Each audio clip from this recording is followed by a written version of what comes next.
Welcome to Propeller Breeze, the show for student pilots, sim fans, and everyone chasing that first solo and beyond.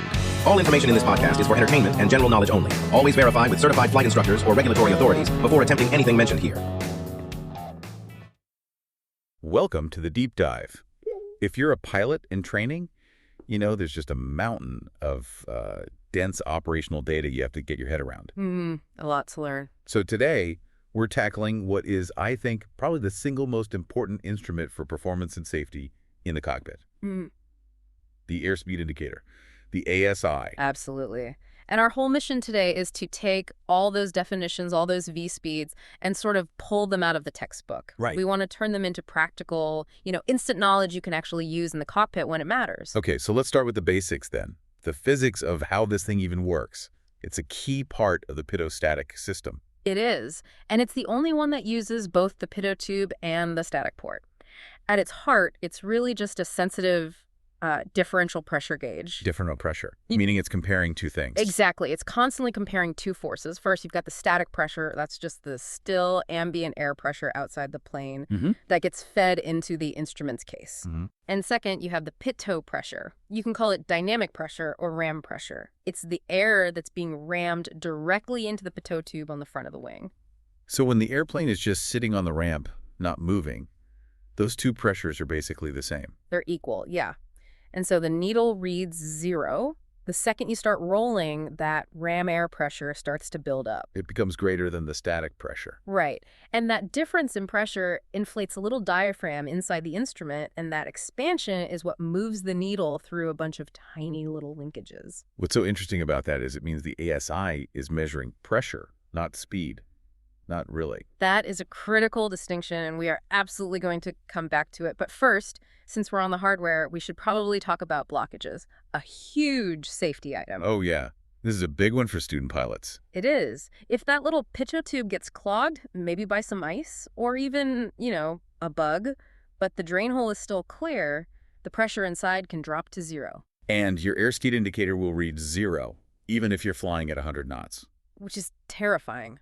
But if both the tube and the drain hole get clogged, the air is trapped, the ASI just freezes at whatever speed it was reading when the blockage happened. And that's why pitot heat and pre-flight checks are just. They're non-negotiable. It's an instrument you completely take for granted until it lies to you.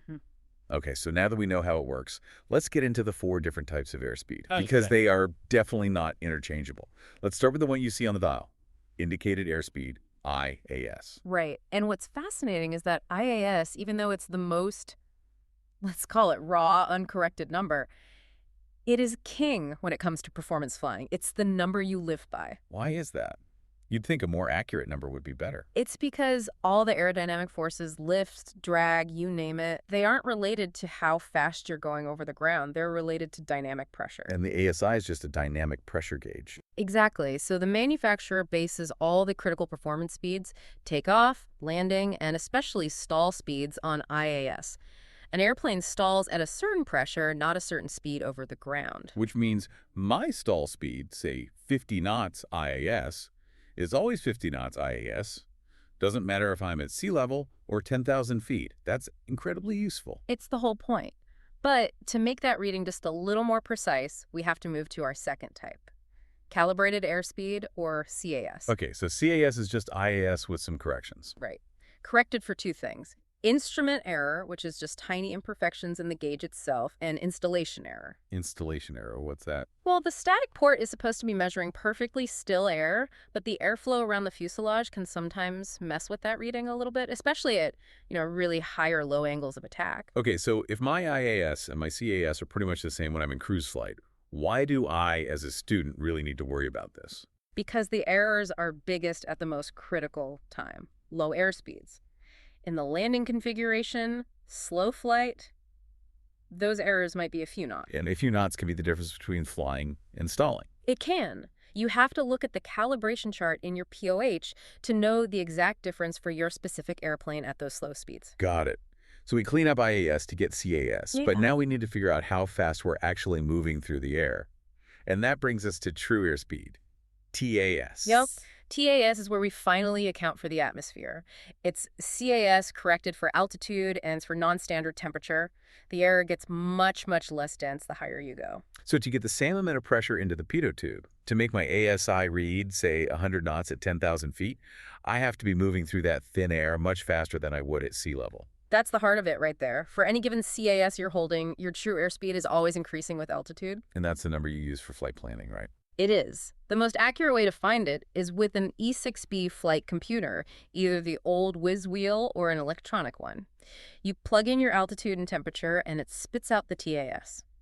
Is there a quick rule of thumb for it? There's a pretty good one. Just add 2% to your CAS for every 1,000 feet of altitude you're at. So at 8,000 feet, I'd add 16% to my CAS. Okay.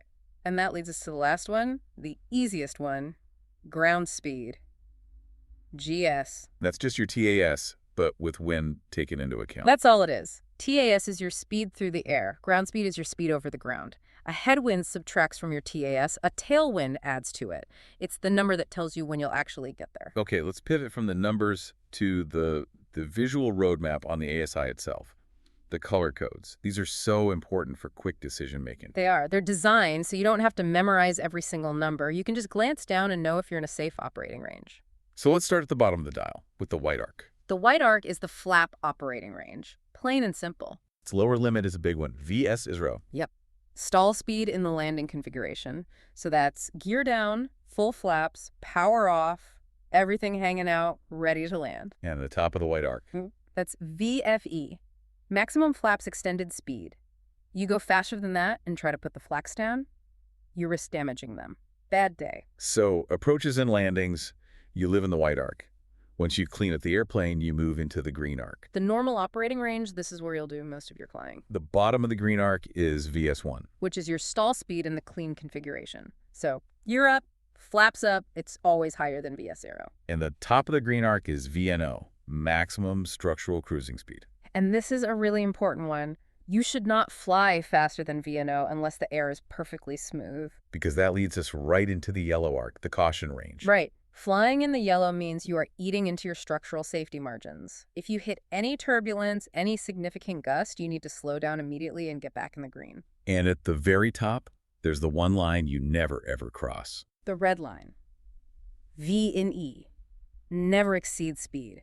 Flying above that, even in perfectly smooth air, you risk catastrophic structural failure. The wings could literally come off. You just don't go there. So the arcs are great for quick reference, but there are a few other critical V speeds that aren't on the dial. You have to memorize them from the POH. The biggest one has to be VA. Oh, design maneuvering speed. It's maybe the most misunderstood and most important safety speed there is. So what is it exactly? It's the maximum speed at which you can make a full, abrupt control input or encounter a severe gust without breaking the airplane. And the key detail here, the one that always trips students up, is that VA is not one number. It changes with the aircraft's weight. It does, and a lighter aircraft has a lower maneuvering speed. Which feels totally backwards at first. Why is a lighter plane more fragile? It's not that it's more fragile, it's about inertia. Think about it. A heavy airplane has more inertia. It's harder to move, harder to accelerate. It takes a lot more force, which means a higher speed to hit its G limit. But a light airplane, maybe you've burned off most of your fuel, has less inertia. Way less. So that same control input or that same gust of wind can whip it around and impose that maximum G load at a much lower airspeed. If you're light, you have to fly slower to stay safe in turbulence. That is such a critical concept to understand. It's not just about memorizing a number. Not at all. Okay, let's talk about climbing. We have two key speeds here, VX and VY. Two different speeds for two different goals. Let's start with VX. That's your best angle of climb speed. Angle. So this gives you the most altitude for the shortest distance traveled over the ground. Perfect. Think of a huge obstacle at the end of the runway, like a line of trees. You want to climb as steeply as possible to get over it. You're not trying to go forward fast, you're trying to go up fast. That's VX. Like climbing a steep wall. Great analogy. Then, once you're clear of the obstacle, you lower the nose and accelerate to VY, your best rate of climb speed. And VY gets you the most altitude in the shortest amount of time.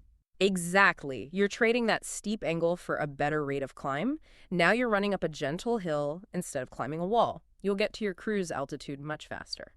And just to look ahead a bit, once you move into more complex airplanes, this list of V-speeds just keeps growing. Oh, it does. You get retractable gear. You have to worry about VLO, the maximum speed you can move the gear, and VLE, the max speed you can fly with the gear already down. And if you go to a twin-engine plane, you get a whole new set of speeds for handling an engine failure.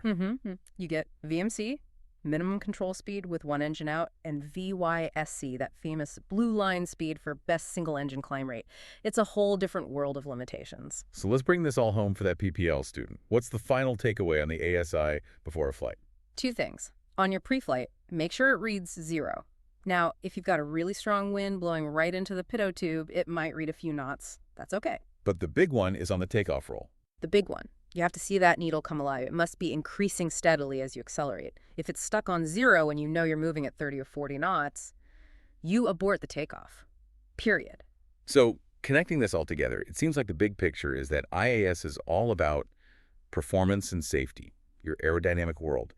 And TS is all about navigation and efficiency, your world over the ground. That's the perfect way to summarize it. You need both to be a safe and proficient pilot. Which brings up one last thought for you to chew on. Go for it. We established that an airplane stalls at a constant indicated airspeed because it's all about pressure. 75 knots IAS is 45 knots IAS, whether you're at sea level or 15,000 feet. Right. The stall pressure is constant, but because the air is so thin up high, your true airspeed when you hit that stall pressure is, well, it's way higher. So that 45 knots IAS stall might actually be happening at 60 or 65 knots of true airspeed. Exactly. So the question to ask yourself is, why does that matter? Why is understanding that much higher actual speed during a stall at high altitude so critical for recovery and for situational awareness? You're dealing with a lot more energy. You're dealing with a different energy state entirely. And thinking about that distinction between the pressure you feel and the speed you have is what really separates a pilot who just memorizes numbers from one who truly understands the machine. Now you know the right questions to ask. That's it for this episode. Keep your wings level, your brain sharp, and catch you next time in the pattern. Thanks for riding with Propeller Breeze.